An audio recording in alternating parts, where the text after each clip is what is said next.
Pakistan digital podcast पर तारिक हाशमी।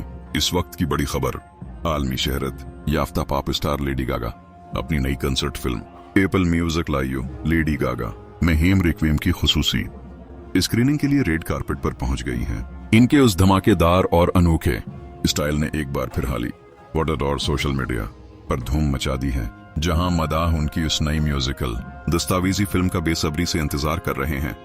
क्या Lady Gaga का यह नया प्रोजेक्ट म्यूजिक इंडस्ट्री के पुराने रिकॉर्ड तोड़ पाएगा? ये है रेडियो जीवे पाकिस्तान डिजिटल पॉडकास्ट।